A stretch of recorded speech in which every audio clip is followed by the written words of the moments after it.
Alright, here's a little video of my Arrma Talion Brushless Extreme. I never run it with 6S yet. I always do 4S because I race it at the track. And man, it does great. It's really good. Very surprisingly good. You got sway bars, front and rear. Never had a problem. No wrecks, no breaks. Not even once, and I tear this thing up like crazy. I'll get a running video out. You can see more of it, especially on the track too. I go there quite often up in Eagle, Idaho. And it's a really good model. Suspension is solid. I launched this off of 20-foot, 30-foot landings, and it just takes it, no problem. It's incredible.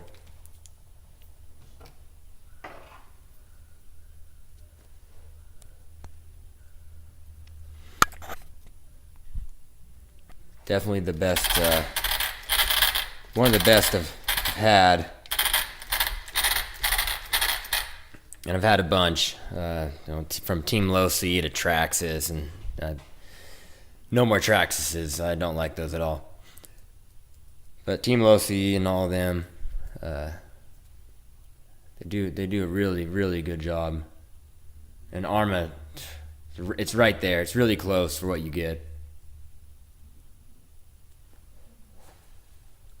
Like some reviews I watched or some forums I've read, people say that the suspension is too soft and it bottoms out too easy. I don't know what's going on with that, but I mean, this thing does not bottom out easy. Not at all. Not at the slightest. That was nothing. Just takes it. Nothing.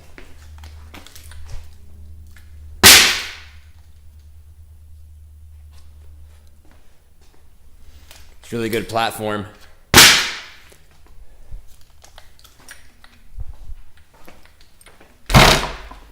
Yeah, like I said, take it off some huge stuff, and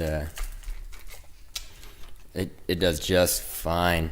I've had it for about 5 months.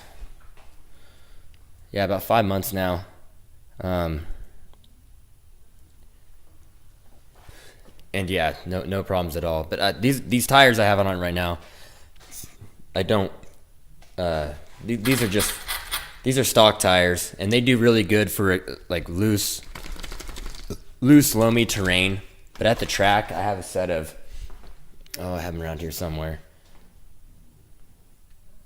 But I have a set of Duratrax X-Cons, soft compound, and those are incredible. Big difference. They're really good on the track. You get good times. And I race with people over there with a lot of other truggies, nitro truggies and whatnot, and it's right there with them, no problem.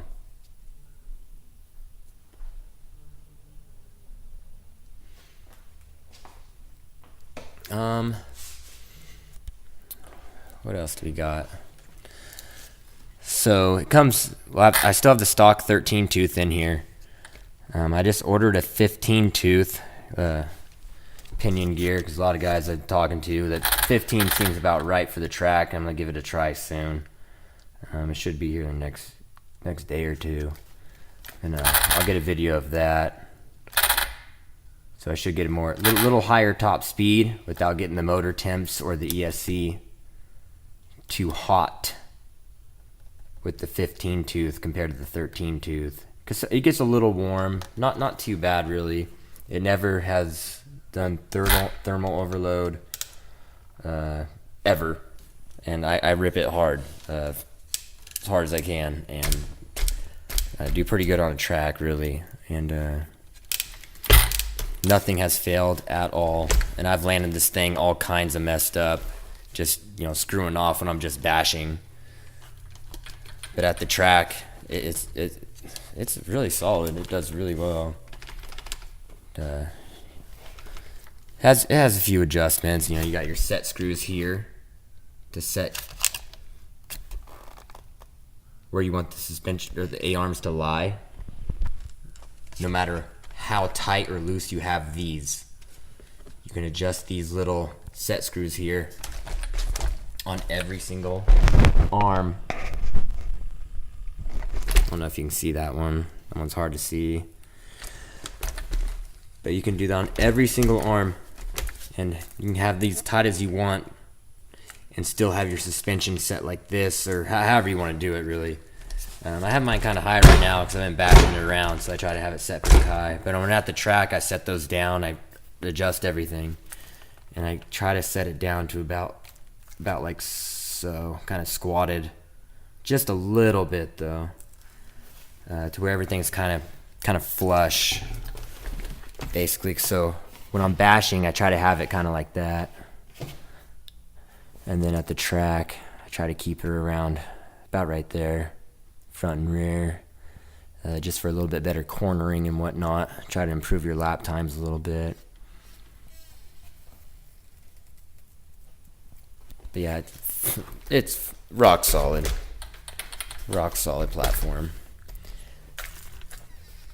And yeah, I just run it with the 4S. Never done the 6S yet. I couldn't imagine it on 6S. I've seen a lot of videos of it on 6S, and that's just wow. A little much. You can't even race them on the track with 6S anyway, so 4S is the way to go for me. And it's still pushing 40 miles an hour, and when I gear it up, it's probably going to do even more, I would imagine. Without getting the motor temps or the ESC too bad. There's one thing I did, these stock wheels though. I did crack this one here. I don't know if you can see it right there. Yeah, as far as everything else goes, just regular wear and tear, but nothing has stripped out. Everything is fine. These tires are holding up incredibly well because I'll rip it on pavement, and these are my don't give a crap tires. I rip everything with these: asphalt, dirt, sand, a lot of asphalt, because I bring this thing to work sometimes and show it off to the coworkers, and they are very impressed. I got a couple of guys at work that are actually bought some literally after I showed them. Today, like today after I showed them, they're like, "Oh shit, I'm getting some of those." And yeah, man, if you decide you want to get yourself an Arrma, Talion's the way to go. I've seen a lot of people getting the Creighton, but I'm really glad I did not get the Creighton. I know there's not a huge difference, but this one's stock, you can race. The Creighton you can't race right off the bat. If you're doing a sanctioned race, they're a little too big to race in a truggy class, unless your local hobby racetrack doesn't care about that. But if it's a sanctioned race, it won't happen. But they will let these, no problem. Get some nicer tires, get your suspension set up, and you're good to go. I mean, just practice and you're a contender.